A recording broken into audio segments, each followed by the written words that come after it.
할렐루야. 우리 하나님의 말씀을 보도록 하겠습니다. 시편 115편 1절부터 16절에 있는 말씀, 좀 길지만 우리 또박또박 함께 읽도록 하겠습니다. 시작. 여호와여, 영광을 우리에게 돌리지 마소서. 우리에게 돌리지 마소서. 오직 주는 인자하시고 진실하심으로 주의 이름에만 영광을 돌리셔서 어찌하여 문나라가 그들의 하나님이 어디 있느냐 말하게 하시리까. 오직 우리 하나님은 하늘에 계셔서 원하시는 모든 것을 행하셨나이다.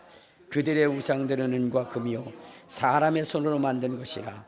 입이 있어도 말하지 못하며 눈이 있어도 보지 못하며 귀가 있어도 듣지 못하며 코가 있어도 냄새 맡지 못하며 손이 만지도 못하며 발이 있어도 걷지 못하며 목구멍이 있어도 작은 소리조차 내지 못하느니라.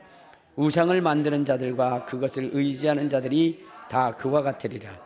이스라엘아, 여호와를 의지하라. 그는 너희의 도움이시요 너희의 방패시로다. 아론의 집에서도 여호와를 의지하라. 그는 너희의 도움이시요 너희의 방패시로다. 경외하는 자들아, 너희는 여호와를 의지하라. 그는 너희의 도움이시요 너희의 방패시로다. 여호와께서 우리를 생각하사 복을 주시되 이스라엘 집에도 복을 주시고 아론의 집에도 복을 주시며 높은 사람이나 낮은 사람을 막론하고 여호와를 경외하는 자들에게 복을 주시리로다. 여호와께서 너희를 곧 너희와 너희의 자손을 더욱 번창하게 하시기를 원하노라. 너희를 주신 천지를 주신 여호와께 복을 받은 자로다. 하늘은 여호와의 하늘이라도 땅은 사람에게 주셨도다. 아멘. 자, 이제 자기 자신을 축복할 때 이렇게 축복하십시오. 나는 예수님 때문에 오베데돔의 복을 받은 사람입니다. 고백하시길 바랍니다. 나는 예수님 때문에 오베데돔의 복을 받은 사람입니다. 아멘. 할렐루야. 여러분, 하나님께서 이 우주와 만물을 지으셨습니다. 그리고 우리 인생은 특별하게 지으셨는데 우리 인생만큼은 하나님의 형상을 따라 지으셨어요. 하나님께서 우리를 하나님의 형상으로 지으신 것은 하나님이 우리의 인생에 대해서 특별한 관심을 가지고 계시기 때문이라는 거예요. 여러분, 우리도 그런 거 있잖아요. 이렇게 결혼을 해서 자식을 낳다 보면 누가 더 사랑스러워요? 자기를 닮은 사람이 사랑스러워요. 알겠습니까?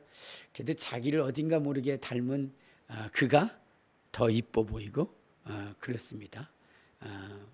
엄마 닮은 거 말고 자기 닮은, 그럴 때 더 귀엽고 그런 거죠. 하나님도 우리의 인생을 하나님의 형상으로 따라 지으셨다는 것은 그만큼 우리에 대한 관심이 크시다는 거예요. 자, 그래서 하나님께서는 우리의 인생을 지으신 다음에 우리에게 어떻게 하셨느냐? 복을 주셨는데 다른 만물보다, 동물보다 더 큰 복을 주셨어요. 우리 창세기 1장 26절 한번 보도록 하겠습니다. 창세기 1장 26절에 보면 하나님이 이렇게 말씀하셨어요. 자, 시작. 하나님이 이르시되 우리의 형상을 따라 우리의 모양대로 우리가 사람을 만들고 그들로 바다의 물고기와 하늘의 새와 가축과 온 땅과 땅에 있는 모든 것을 다스리자 하시고, 하나님이 자기 형상 곧 하나님의 형상대로 사람을 창조하시되 남자와 여자를 창조하시고 그 하나님이 그들에게 복을 주시며 하나님이 그들에게 이르시되 생육하고 번성하여 땅에 충만하라. 땅을 정복하라. 바다의 물고기와 하늘의 새와 땅에 움직이는 모든 생물을 다스리게 하자 하시다. 이렇게 했어요. 그러니까 하나님이 우리의 인생을 지으셨을 때 하나님의 형상대로 지으시고, 그리고 하나님께서 이 세상을 지배하고 다스릴 수 있도록 우리에게 그러한 복을 주셨다는 겁니다. 자, 그런데 이 세상을 살아가는 사람들 중에 어떤 사람은 복 있는 인생이 되어져서 행하는 모든 일에 복을 받는 사람이 있는가 하면, 또 어떤 사람은 하나님의 이러한 약속이 있음에도 불구하고 비천하고 그리고 미련하고 또 보잘것없게 살아가는 인생들이 있습니다. 그러면 어떤 사람은 복 있는 인생으로 살아가고 어떤 사람은 복 없는 인생으로 살아가는 이유가 무엇일까요?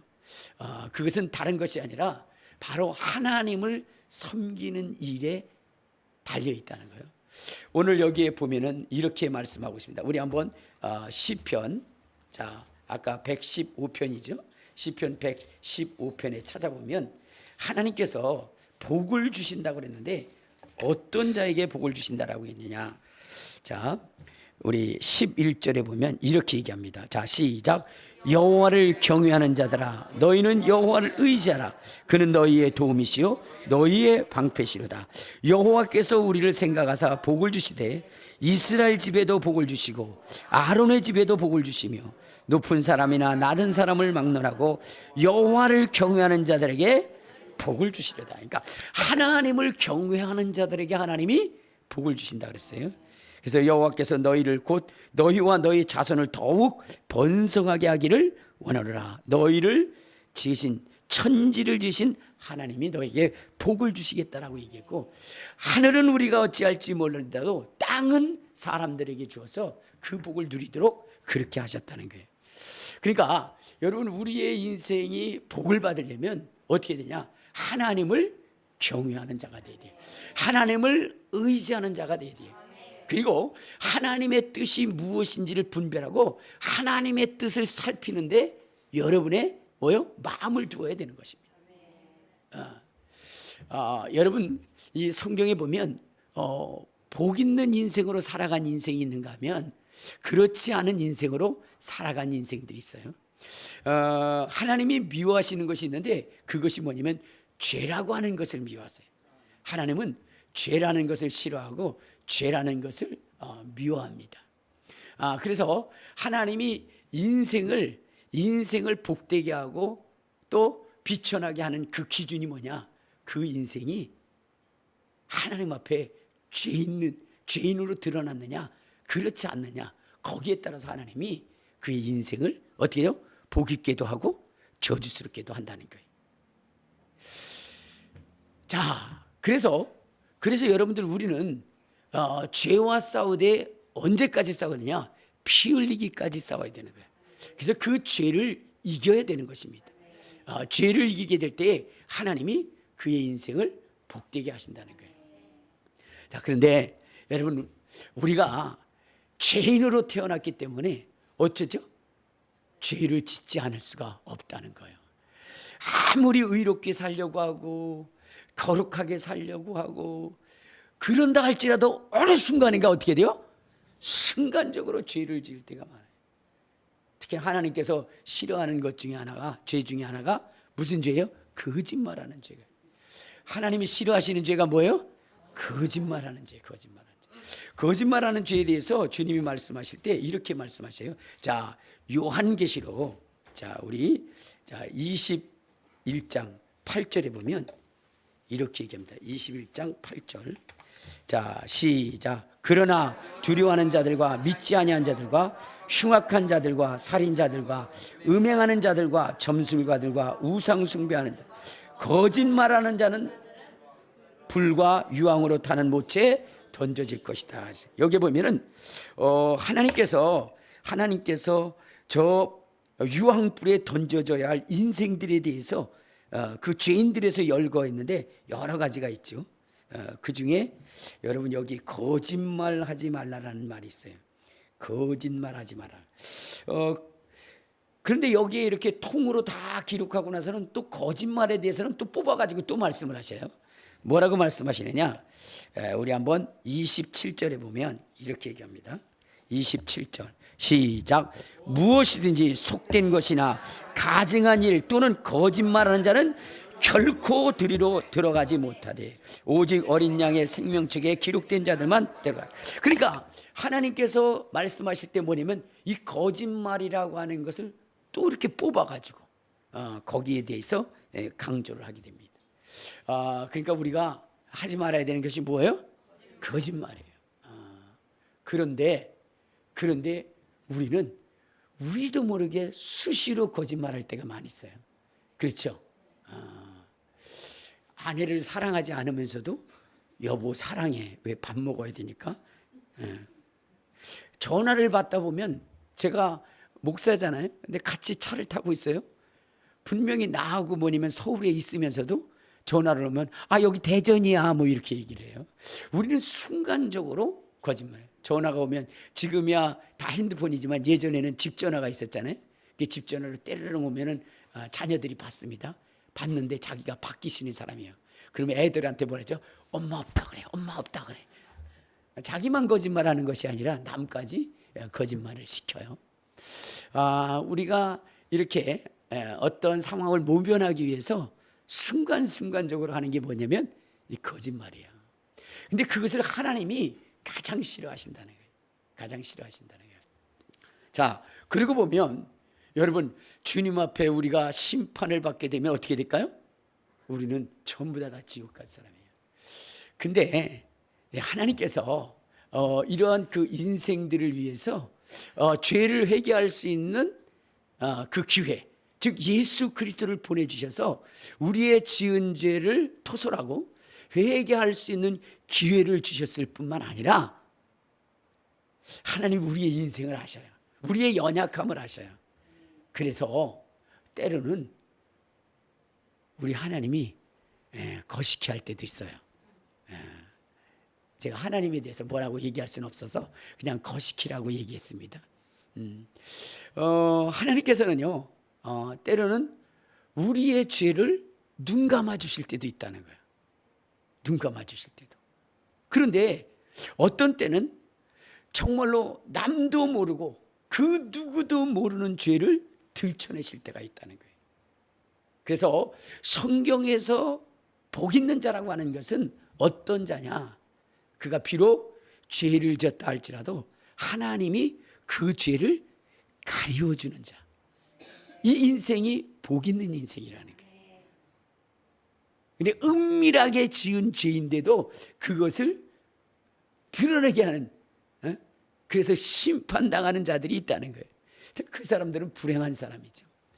자, 우리 한번 성경을 한번 봅시다. 어디를 보시냐면요. 자, 로마서 4장 6절 7절에 보면 이런 말씀이 있어요. 6절 7절. 자, 시작.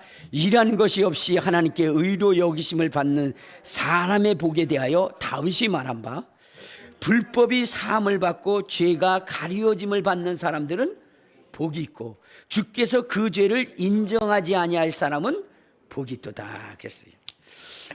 여러분, 이 다윗이라고 하는 사람도 뭐냐면 의인이라고는 하지만 그도 많은 죄를 지은 사람입니다.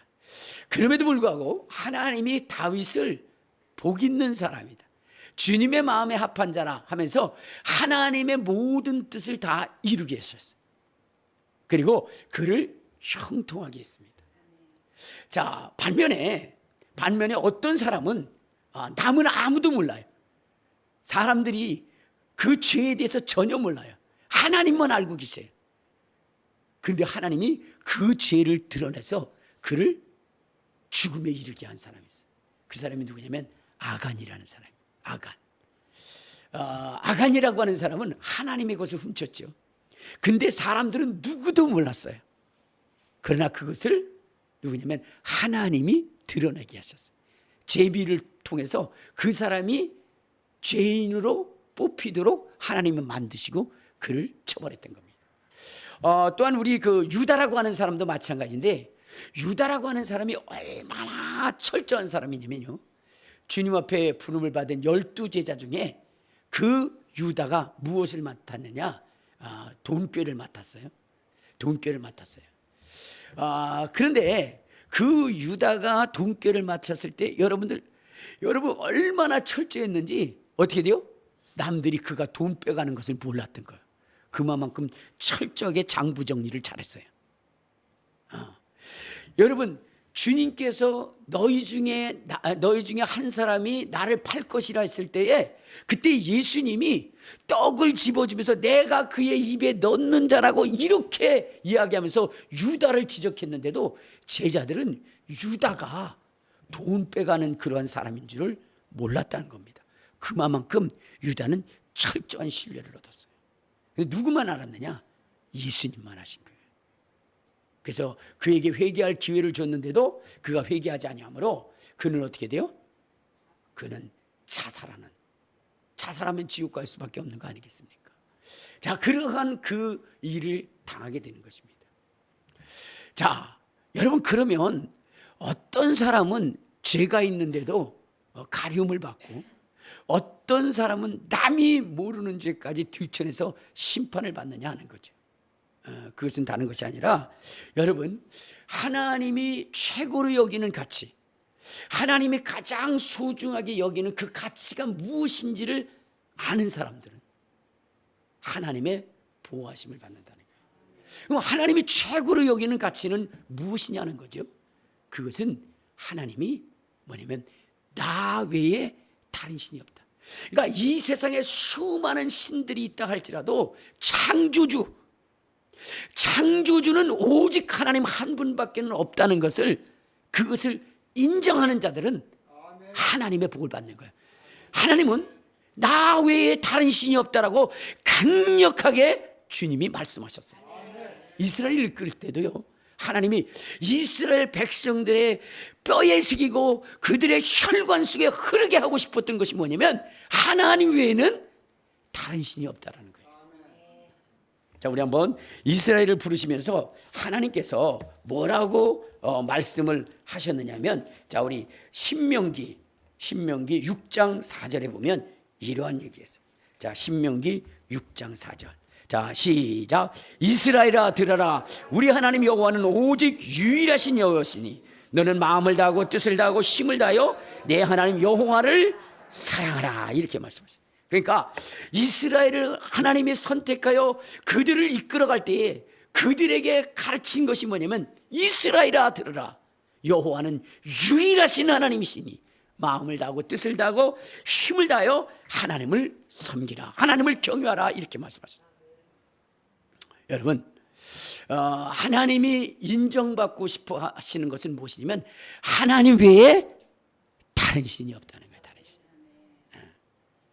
여러분, 다윗이라고 하는 사람이 그처럼 하나님의 사랑을 받을 수 있었던 것은 무엇이냐면, 이 다윗이라고 하는 사람은 하나님의 명예를 위해서 싸운 사람, 자기의 목숨보다도 하나님의 명예, 유일하신 하나님을 증거하는 일에 힘을 다했기 때문에 하나님은 다윗을 향하여 이는 내 마음에 합한 자라 하시고 나의 모든 뜻을 그를 통하여 이룰 것이라고 주님이 말씀하신 겁니다.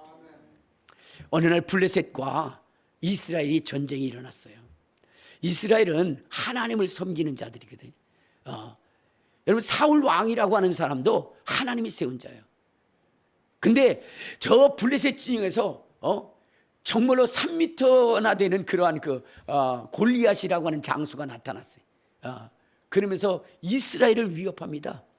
근데 이스라엘을 위협할 뿐만 아니라 하나님의 이름을 모독하는 거예요.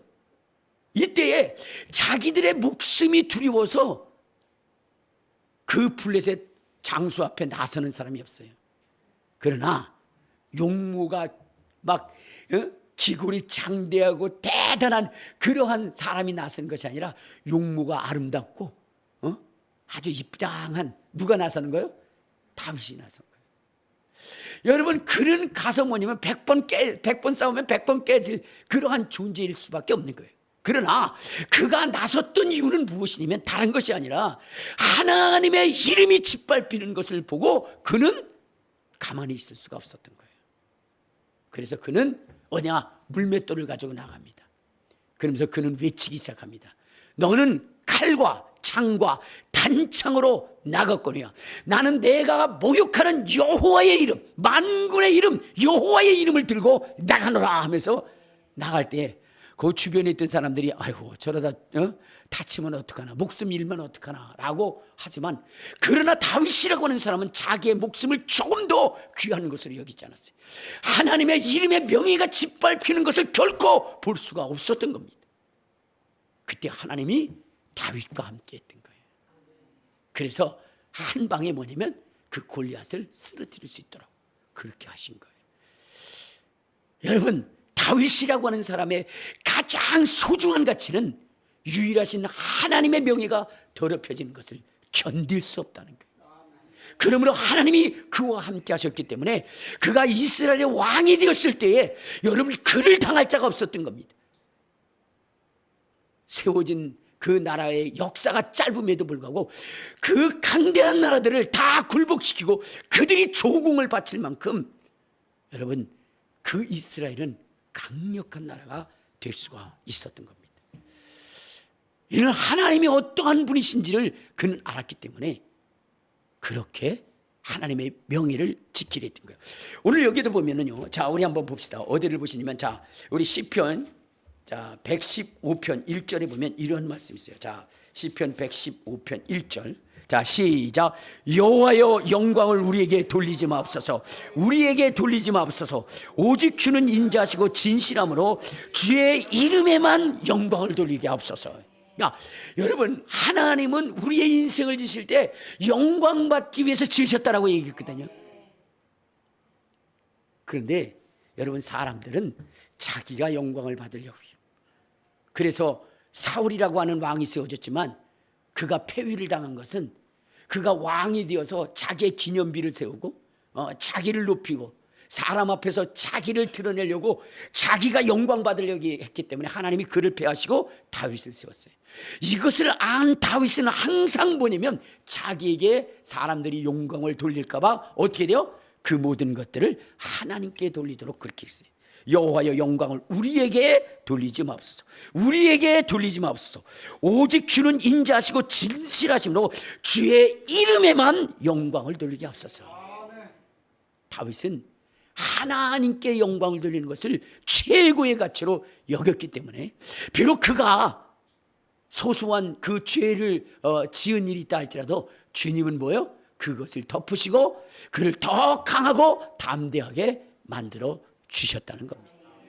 여러분 하나님께서 이스라엘 백성을 애굽에서 이끌어 나오실 때에 뭐냐면 10가지의 재앙을 애굽에게 쏟습니다.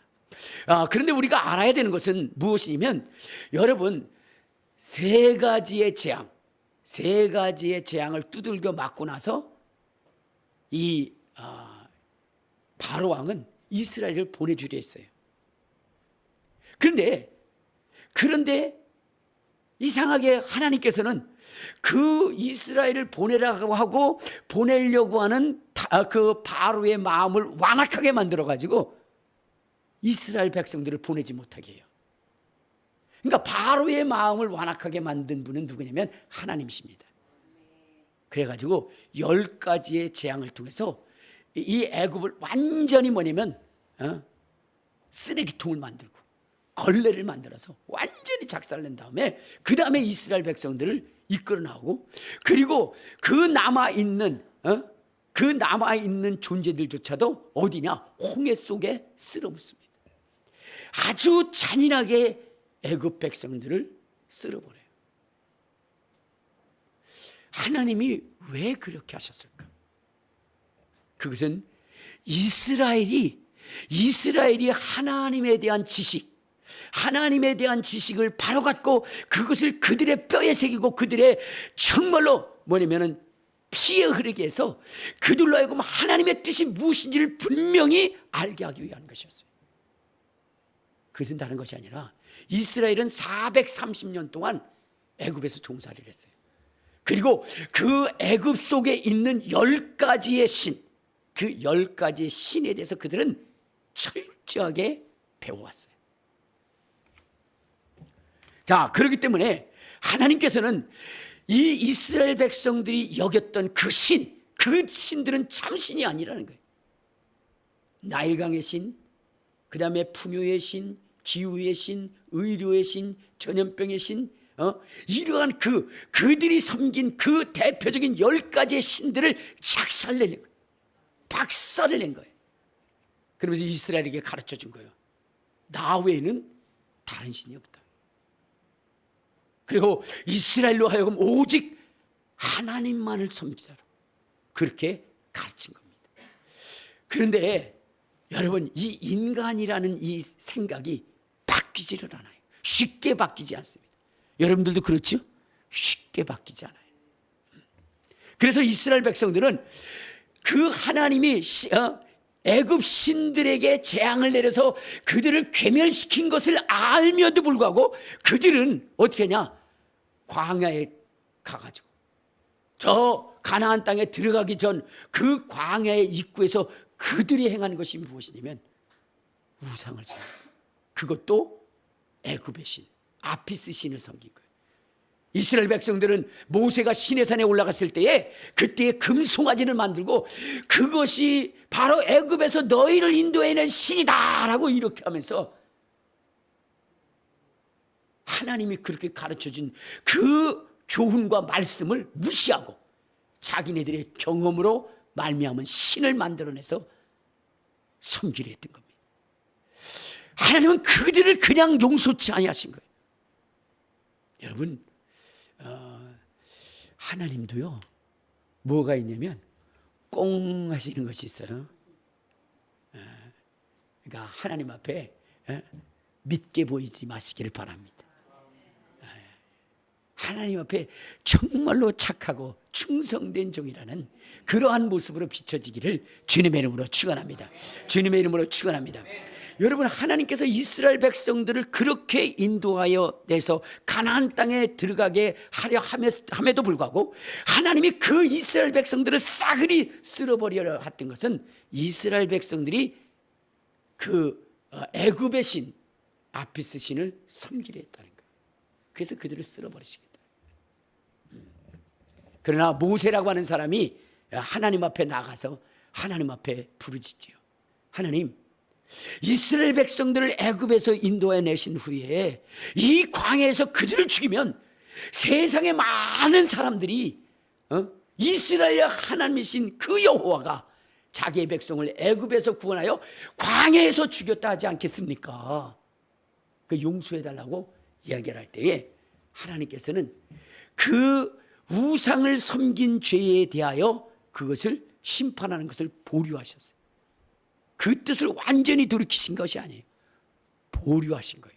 언젠가는 반드시 내가 그 죄에 대해서 묻겠다라고 주님은 말씀하셨던 것이죠. 자, 우리 한번 성경을 한번 봅시다. 어디를 보시냐면요. 자, 신명기 죄송합니다. 출애굽기 32장. 자, 출애굽기 32장에 보면 이렇게 말씀을 하고 있어요. 자, 우리 32절을 봐요. 시작. 그러나 이제 그들의 죄를 사하시고 그렇지 아니하시면 원하건대 주께서 기록하신 책에서 내 이름을 지워버려 주옵소서. 여호와께서 모세에게 이르되 누구든지 내게 범죄하면 내가 내 책에서 그를 지워버리리라. 이제 가서 내가 내게 말하는 곳으로 백성을 인도하라.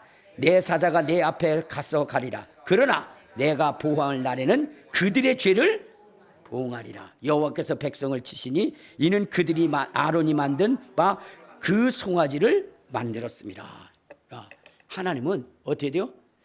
다른 신, 하나님 외에 다른 신을 인정하는 것을 원하지 아니하신다는 거예요.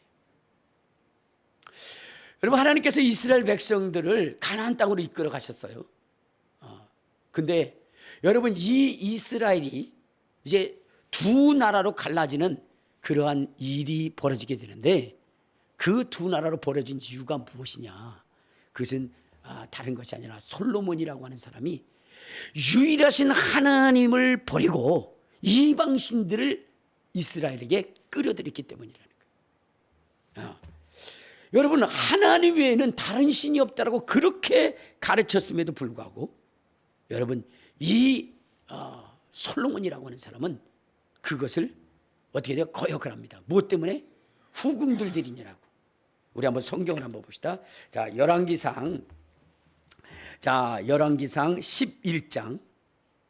자, 열왕기상 11장 31절에 보면 이렇게 얘기합니다. 자, 시작. 여로보암에게 이르되 너는 10조각을 가지라. 이스라엘의 하나님 여호와의 말씀이 내가 이 나라를 솔로몬의 손에서 찢어 빼앗아 10지파를 내게 주고 오직 내 종 다윗을 위하여 이스라엘의 모든 지파 중에서 택한 성읍 예루살렘을 위하여 한 지파를 솔로몬에게 주리니 이는 그들이 나를 버리고 시돈 사람의 여신 아스다롯과 모압의 신 그모스와 암몬 자손의 신 밀곰을 경배하여 그의 아버지 다윗이 행한 것 같이 하냐요 내 길을 행하지 아니하며 나 보기에 정직한 일과 내 법도와 내 율례를 행하지 아니했습니다. 그러니까 하나님께서 이스라엘을 두 조각으로 나눈 이유가 무엇이냐?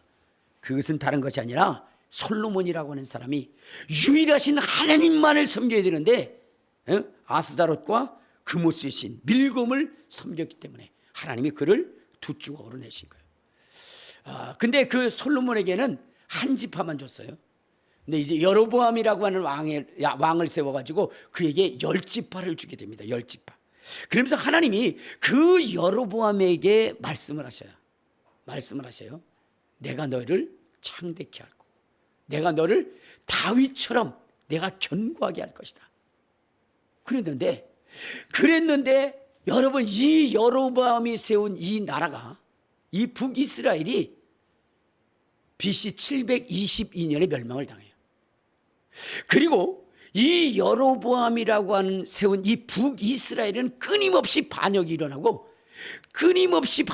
어떤 왕은 7일밖에 왕위에 권좌에 앉지 못하는 그러한 이 불행한 일을 겪게 되고, 이스라엘은 586년에 망했는데 남유다는 586년에 망했는데 이는 그보다 훨씬 앞선 722년에 망하게 됩니다.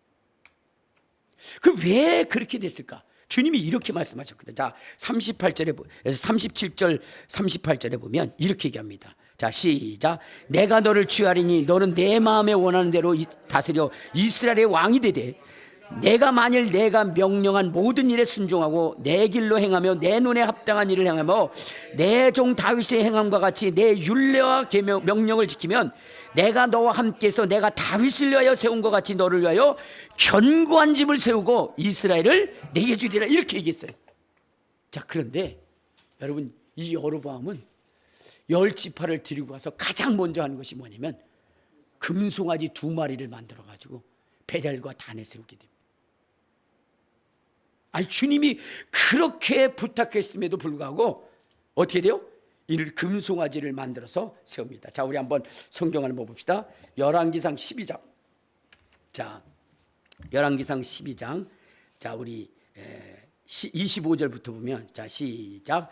여로보암이 에브라임 산지에 세겜을 건축하고 거기서 살며 또 거기서 나아가서 분회를 건축하고 그의 마음에 스스로 이르기를 나라가 이제 다윗의 집으로 돌아가리로다. 만일 이 백성이 예루살렘에 있는 여호와의 성전에서 제사를 드리고 가자 하여 올라가면 이 백성의 마음이 유다 왕된 그들의 주 르호보암에게로 돌아가서 나를 죽이고 유다의 왕 르호보암에게로 돌아가리라 하고 이에 계획하고 2 금송아지를 만들고 무리에게 말하기를 너희는 다시는 예루살렘에 올 것이 없다. 이스라엘아, 이는 너희를 애굽 땅에서 인도하여 올린 너희의 신이라 하고 하나는 베델에 두고 하나는 단에 두지.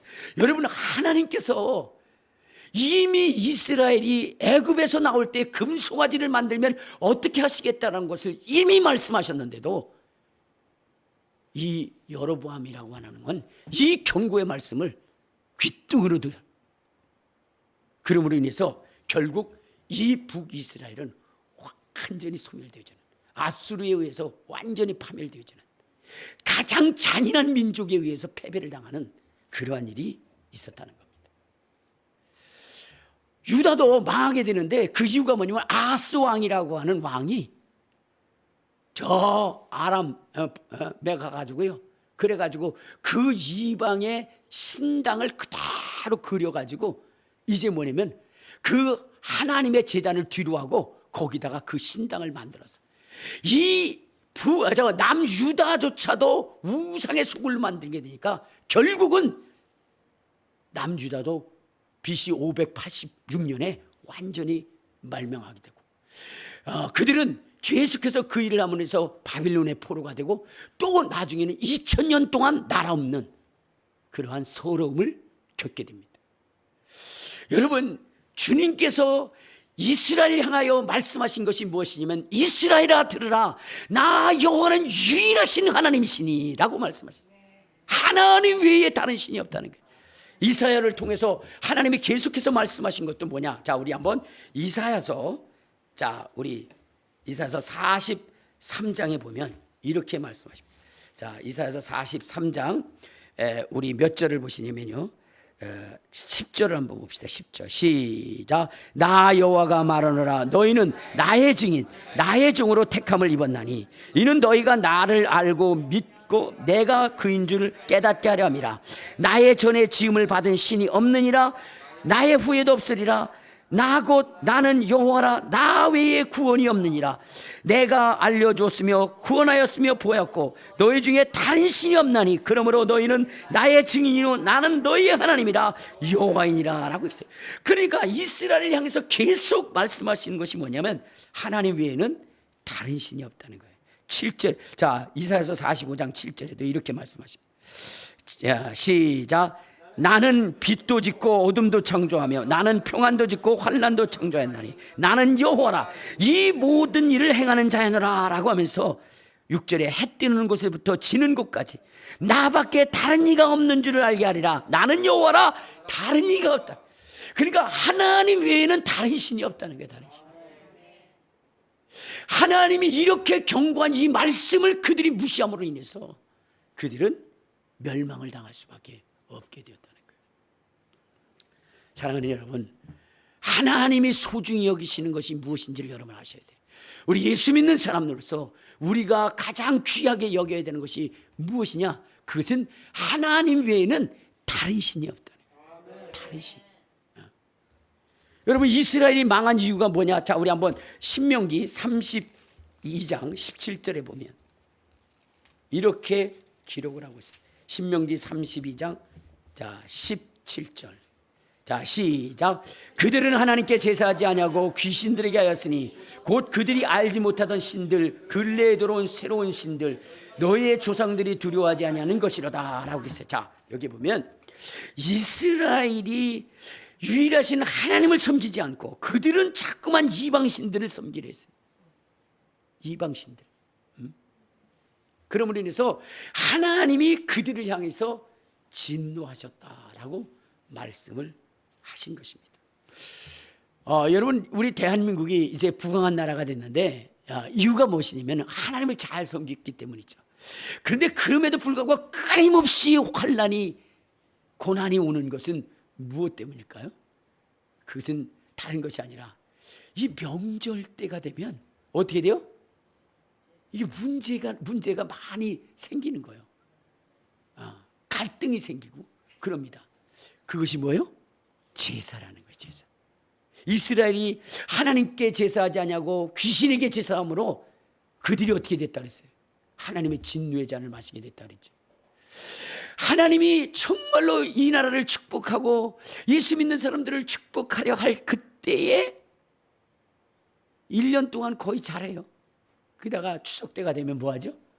차례를 지내고 제사를 지내고 이런 일들을 하게 돼요. 하나님이 진노하시는 거죠. 하나님은 여러분 자기의 영광을 다른 자에게 주기를 원치 아니하신다 그랬어요. 그럼 제사는 누구에게 하는 걸까요? 귀신에게 하는 거예요. 귀신에게. 오늘 여러분들이 이 제사라는 것이 무엇인지를 여러분들이 아시고 그리고 제대로 하나님을 섬길 수 있는 저와 여러분이 되었으면 좋겠습니다. 제사는 누구에게 하는 거예요? 귀신에게 하는 거예요. 우리 한번 성경을 한번 봅시다. 어디를 보시냐면 자 고린도전서 자 10장 20절에 보면 이렇게 얘기합니다. 10장 20절.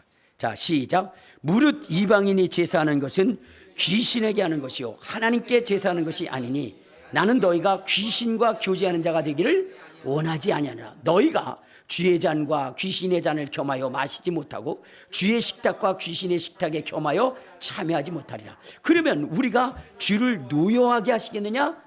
우리가 주보다 강한 자냐? 자, 여러분 하나님을 믿는 사람들, 믿지 않는 사람들, 이들에게 하나님의 진노가 임하는 것은 무엇이냐면 귀신에게 제사하기 때문이라는 거예요.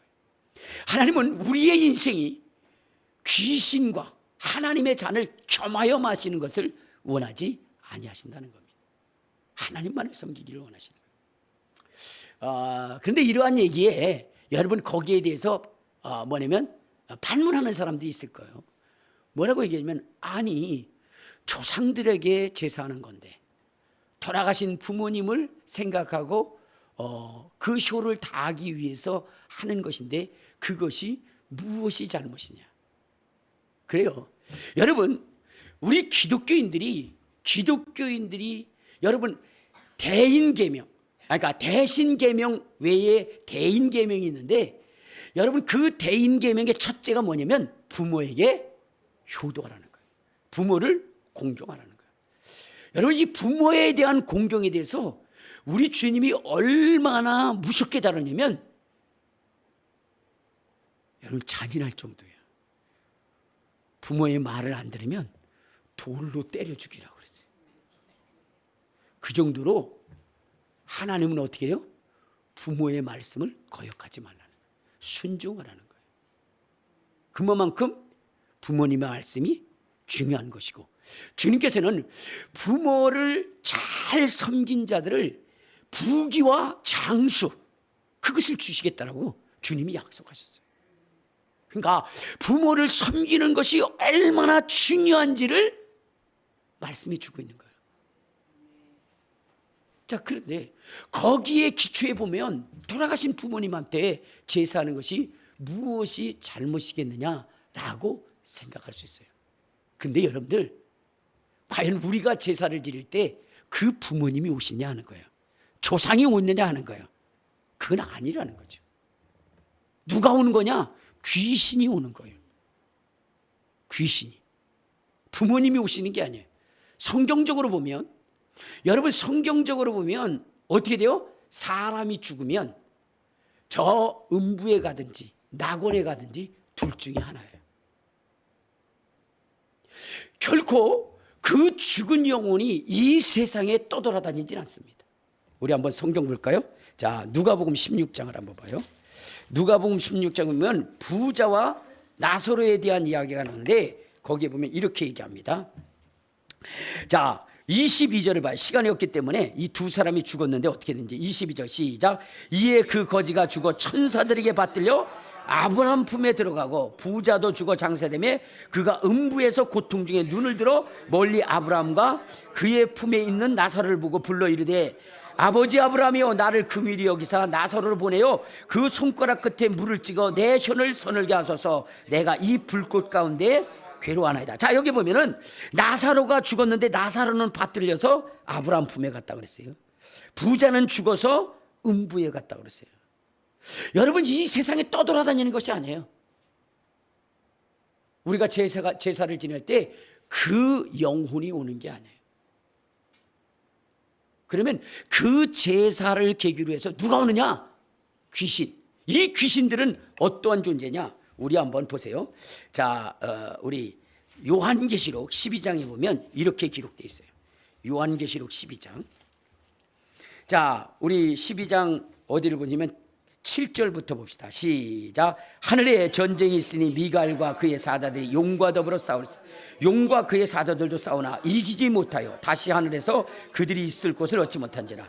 큰 용이 내어 쫓기니 옛뱀 곧 마귀라고도 하고 사단이라고도 하며 온 천하를 깨는 자라. 그가 땅으로 내어 쫓기니 그의 사자들도 그와 함께 내어 쫓겼다. 자, 누가복음 10장을 또 한번 봐요. 10장 18절에 보면 이렇게 얘기하고 있습니다. 누가복음 10장 18절 거기에 보면 이렇게 나오죠. 자, 시작. 예수께서 이르시되 사단이 하늘로부터 번개같이 떨어지는 것을 내가 보았니 내가 너에게 뱀과 전갈을 밟으며 원수의 모든 능력을 제할 권능을 줬으니 너희를 해칠 자가 결코 없으리라. 여러분 이들이 하늘에 있다가 하나님을 반역하고 나서 하나님 앞에 쫓겨서 이 땅에 내려온 것입니다. 그래서 우리가 싸워야 할 존재는 하늘에서 내어 쫓긴 존재, 그들과 우리가 싸워야 된다는 거예요. 그래서 에베소서 6장을 한번 봐요. 에베소서 6장 우리 12절에 보면 이렇게 얘기합니다. 12절 시작. 우리의 씨름은 혈과 육을 상대하는 것이 아니요 통치자들과 권세자들과 이 어둠의 세상 주관자들과 하늘에 있는 악의 영들을 상대합니다. 그러니까 하나님의 나라에서 하나님을 반역해서 내어 쫓긴 그 어둠의 영들이 이 세상에 떠들고 다녀요. 그래서 사람들로 하여금 경배받기 위해서 제사를 지내라고 해요. 그런데 자기네들이라고 얘기하면 경배하지 않을 것이니까 누구요? 그들의 부모가 왔다라고 이렇게 속이는 거예요. 속이는 거예요. 여러분, 우리가 부모라고 하는 것이 무엇인지를 여러분들 아셔야 돼요. 부모는 어떤 분입니까?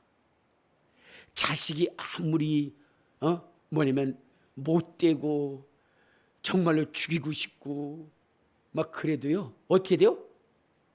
그 자식을 감싸는 것이 부모입니다. 예전에 보니까 어떤 할머니가 그냥 보따리 하나 들고 거리를 배회하는 거예요. 그래서 그 할머니에게 묻습니다. 할머니, 어디 사시는 누구세요? 대답을 안 합니다. 왜 이렇게 다니세요? 대답을 안 합니다. 자식이 누구세요? 대답을 안 해요. 이유가 뭐냐? 여러분, 그분에게는 뭐냐면 재산이 있었어요. 근데 자식이 그 재산을 다 돌려놓고, 그리고 그 부모를, 그 할머니를 내쫓아버린 거예요. 갖다 버린 거예요. 여러분, 그러한 일을 당해도 그 자식의 어때요? 명예 때문에 그 자식의 주소를, 이름을 대지 않는 것이, 그것이 부모입니다. 죽어서도 마찬가지예요. 죽어서도 부모는 어떤 분이시냐? 여러분, 여기 부자가 죽어가지고 지옥에 갔어요. 그때에 자기는 몰라서 거기 왔는데 자기의 형제나 자기의 자식만큼은 이곳에 오지 않기를 간절히 소원하며 그 나사로를 살려보내서 자기의 가정에 복음을 전하라고 그렇게 한 것이 바로 부모입니다. 죽어서도 그 부모의 자식에 대한 사랑을 끊지 않고 잃어버리지 않는 것이 부모입니다. 그런데 여러분, 제사 잘못 지냈다고 어때요? 가문을 망하게 만들고, 산소 잘못 썼다고 뭐요? 자손들에게 나타나가지고 병을 주고 아주 막 그냥 사업도 폭삭망하게 하고. 여러분, 그게 부모입니까? 부모라면 그렇게 할 수가 없는 거예요. 부모라면. 그리고 여러분 한번 생각해 보세요. 아니 1년에 한 번 제사 지내고 자기네들은 삼시세 때 다 먹으면서 1년에 한 번 밥 사줘.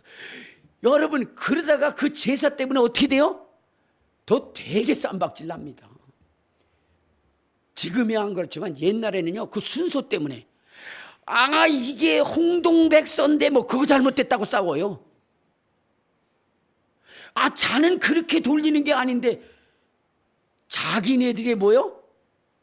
그 우월감, 내가 이걸 더 잘 알아, 이것 때문에, 그 제사 때문에 어떻게 돼요? 박살이 나는 거예요. 부모가 그걸 원하시겠습니까? 여러분들 부모 중에 밥상을 들고 갈 때 국하고 밥 바꿔놨다고 여러분들 저 밥상 엎어요?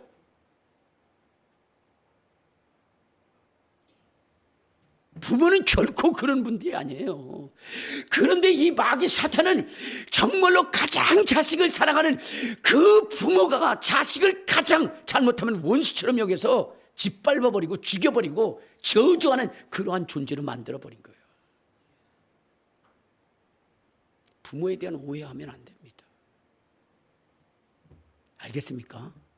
이 제사는요, 귀신에게 하는 거예요.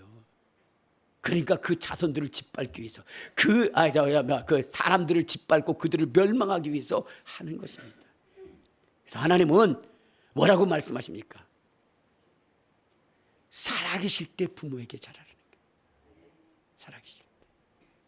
살아계실 때는 어떻게 해요? 고기 한 점 사주지 않다가 돌아가시고 나면 거기다가 막 제상에다 그냥 있는 대로 막 이것저것 막 고기를 푸짐하게, 그게 부모가 먹습니까? 지네들이 처먹는 거지. 살아계실 때 잘해야 되는 거예요. 살아계실 때. 그리고 돌아가셨을 때는 어떻게 해야 되는 거예요? 그 부모의 그 자식을 사랑했던 그 삶, 그 따뜻한 사랑, 그것을 기억하고 후손들에게 알려주는 거예요. 너희 할아버지는 이렇게 했다. 너희 할아버지는 이렇게 정직하게 살아가셨다. 그 교훈을 전해주는 거예요. 제상 차린다고 그분들이 오시는 거 아닙니다. 오해하지 마시기를 바랍니다. 속지 마시고요. 알겠습니까? 오히려 그 제사는 사람을 어떻게 해요? 멸망시키고 하나님의 진노의 잔을 마시게 하는 거예요. 그러므로 이번 추석에 여러분 가서 귀신이 속이는 말에 속지 마시고 오히려요, 여러분 그 제상 차릴 돈 가지고 부모님을 어떻게 해요? 잘 드실 수 있도록 좋은 옷 입혀드리고 여행도 보내드리시고 그렇게 하시길 바랍니다. 괜히 쓸데없이 그런 일 해가지고 하나님의 진노의 잔을 마시지 마시고. 알겠습니까? 돌아가신 분은 그것으로서 하나님께 맡기는 거예요. 그리고 이제 살아계신 분한테 잘해야 되는 거예요. 그랬더니 그런 분들이 있어요. 목사님, 왜요? 아유, 우리 딸년인데 그 교회 가면 부모님 말씀 잘 들으라 그러는데 2년이 부모님 말씀을 안 들어요. 왜 그러시는데, 무슨 말을 안 들었는데, 교회 가지 말라 그랬는데도 죽으라고 가요. 여러분, 주님 안에서 말씀 듣는 거예요. 만약에 그가 주님 안을 떠나면 하나님의 말씀과도 상관없는 자가 되는 거죠. 그러니까 여러분, 우리 모두는 하나님 안에서 하나님의 명령을 지키며 살아가서 하나님의 행복으로 행복할 수 있는 가정, 그런 가정을 만들어가는 것, 그것이 바로 우리 주님이 원하시는 축복의 장이라는 것을 믿으시기를 주님의 이름으로 축원합니다. 주님의 이름으로 축원합니다. 이제 기도하실 때, 주님, 나 여호와의 외에는 정말로 예배해야 할 분은 하나님 한 분이신 것을 믿고, 또한 내가 공경하고 존경하고 내가 정말로 섬겨야 할 분은 내 부모인 것을 알고, 이 추석에, 이 추석 명절에 정말로 하나님 앞에 예배하고 부모를 지극정성으로 섬길 수 있는, 그래서 하나님의 주신 복을 받을 수 있는 우리 모두가 되게 해달라고 우리 주여 3번 부르고 통성으로 기도하시겠습니다.